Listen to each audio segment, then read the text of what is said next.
Hello everybody. So there's some news that David Warner is being considered for the captaincy of the Australian One Day International cricket team. This is after Aaron Finch retired and also resigned his captaincy post. And in doing so, he recommended David Warner to become captain. Now, of course, the problem is that David Warner is banned from being captain of any Australian domestic or international sides.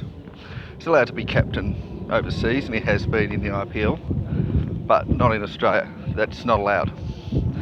And so they can't just make him captain even if they wanted to. So I wanted to look at this and see what would have to happen in order for Warner to become captain again. Now the first thing, I'm not going to look at any legal things, but to start with I have to look at Cricket Australia looking at him and deciding, is it worth it? Because right now, with Aaron Finch gone, we have to look at somebody who's safely in the team, so we can't have any fringe players, but is also going to be good at being captain. Now usually you have batsmen, but sometimes bowlers can be okay. Now David Warner is 35 years old. He is safely in the team. He's one of Australia's best 3 or 4 one-day international players. Who is ahead of him? Probably Glenn Maxwell. Aaron Finch probably was, but actually I think Warner was probably ahead of Finch because Finch was better at T20s, but that's probably about it. There isn't really anyone else that's amazingly above him. So realistically, in terms of skill level, it's really a choice of Warner or Maxwell. Maxwell does tend to deviate towards a T20 mindset, but he's still pretty good at one-day internationals. So you'd be looking at one of those two as far as players that are safely in the side. Maxwell is 32, Warner is 35, so you have that argument that Maxwell is better because of his youth. But I guess there's also that argument that Warner is a better player and more consistently in the team. But Warner does have that rash mindset where he just retaliates really quickly, and he gets angry really easily. He's also a bit too brutally honest. And of course we all know about the Joe Root incident where David Warner almost hit him, had to be pulled off him because he thought Joe Root was making racist commentary. And look, it's a dangerous thing to have Warner in a captaincy position, and because of that anger. You don't want to have a captain that gets that angry. But the other side of things is, well, he has been a captain in the IPL. Did he do a good job? And I'd say not really. Like, he was okay, but then he was dumped while he was captain, then brought back and so forth. And he's been not terrible, but not amazing. On the other hand, if you wanted to have a captain that is a great captain, you could have Steve Smith. Now, arguably Smith is not as good as Warner in the ODI level, but he is a very good captain.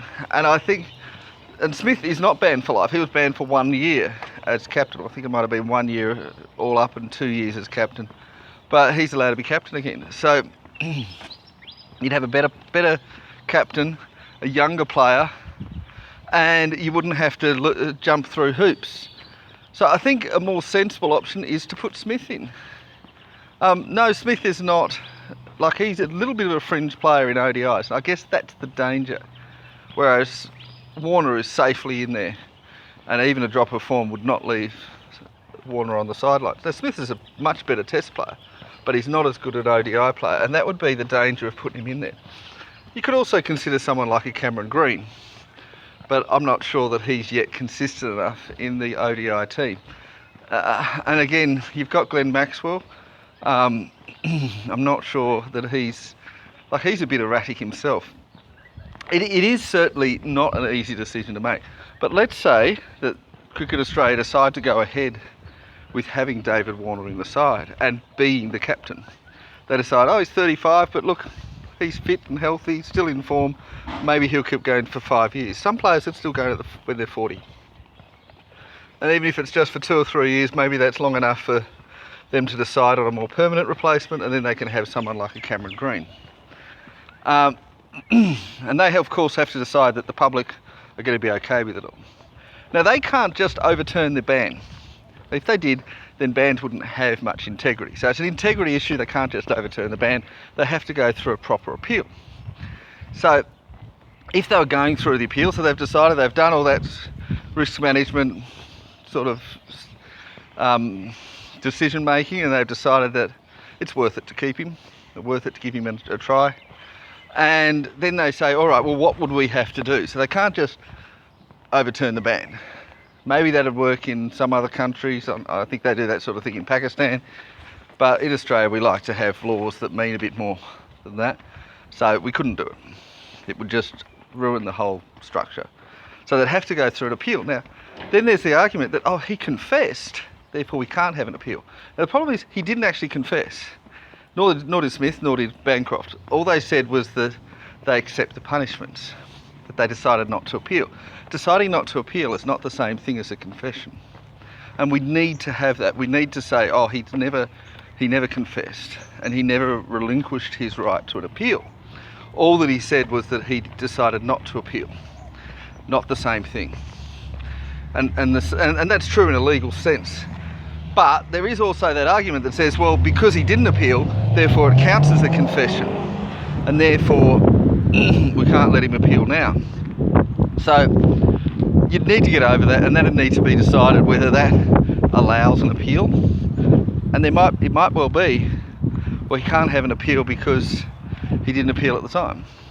And if he didn't appeal at the time, then that's essentially a confession. And he says, I'm sorry for what I did, which is not the same thing as saying he did this, because he's never said he did it. So you'd have to get over that, and you'd have to say, all right, that's not an admission of guilt. Now we get to the stage of, okay, what was the evidence against him? Now, it essentially didn't come from the ICC. The ICC did not punish Warner at all. We need to remember that. They punished Bancroft, found him guilty, and they also punished Smith, because they said Smith lied about Bancroft's guilt. So Smith was punished for lying, not for the ball tampering. ICC did not find that Smith had anything to do with the ball tampering, but he lied to protect Bancroft when he said Bancroft didn't really do the ball tampering when he did. And Warner had nothing to do with it all, wasn't punished by the ICC. So we can look at that and say, well, Cricket Australia went over what the ICC did, and not only did Cricket Australia punish Smith and Bancroft more than the ICC did, but they punished Warner more than either of those two when the ICC didn't even charge him. So what's going on there? Certainly it isn't coming from the ICC. So you might want to have the ICC involved and say, well, did you have anything on Warner? And they'll say there was nothing. There was no evidence against him. So therefore, why are we upset with Warner? And we've basically got the statements of two people, which is Cameron Bancroft and Mitchell Starc. Of course, Cameron Bancroft said, oh, Warner did the whole thing. And Mitchell Starc said, I will never work with this guy again unless he's banned for life, or words to that effect. Then you have to say, could those have been lies? Now, anyone who's followed the Bancroft story since then would know that Bancroft has kept changing his stories. He's lied so much. But at the time, Cricket Australia had no reason to think that he was lying. But now we know he's a liar. And we know he's lied like so much about this, he's changed his story at least 7 times. But Mitchell Starc also had a vested reason to lie about David Warner. They didn't like each other. They were not friends. They'd had a dispute for several years beforehand. And essentially it went back to things like the Joe Root incident, where Starc just thought Warner was too much of a buffoon, that he just became angry too quickly and was just too brutally honest. And the issue was, right then, Warner said, oh, the bowlers had to know. And that was the retaliation of that Starc said, I didn't do this. So he thought, well, that's not fair, that Warner was trying to get Starc and the bowlers in trouble, and therefore he thought that Warner should get in trouble instead. So it was not based on facts or evidence. The evidence was from the ICC, there's none of that. It wasn't based on facts, it was based on 2 claims that were both false, both non-genuine. And so therefore we can dismiss them. We can say, well, actually Warner shouldn't have been punished. And why was this all happening at all? ICC have never punished people like this. I mean, for ball tampering, it's only the player that actually did the ball tampering, being Cameron Bancroft. The only reason ICC went further and went with Smith is because Smith protected Bancroft, or tried to. And in so doing, he lied. So it's the dishonesty. There's been no dishonesty from Warner, no dishonesty from Smith, other than that one, and that dishonesty was because of Bancroft. It's Bancroft's fault. So you could argue, well, what Smith did wrong was he blindly trusted his teammate. Arguably, that's not really that wrong. What Warner did wrong was that he tried to get everybody else to confess, try to get the bowlers to say, well, it's our responsibility, which is not something that should lead to any kind of penalty like this. The penalty should be on Bancroft, and only Bancroft. Nobody else should have been penalised. And what level of punishment should Bancroft have received? Well, for the ball tampering, only 2 or 3 matches was enough. The rest of it should be about his dishonesty, and his dishonesty has been extraordinary. Now, it's so high that you would have a serious consideration for banning him for life from all forms of cricket, or at least from international cricket. Whether they decide to go that far or just to say, well, he got his 9 months, that's enough, is a different issue. But certainly the penalties against Smith and Warner should be revoked. Whether they will do that, as I said, there's a whole big process before that. And public opinion is very much against Warner. But I certainly think there is some chance that they will. I don't know. Anyway, that's it from me. Bye-bye.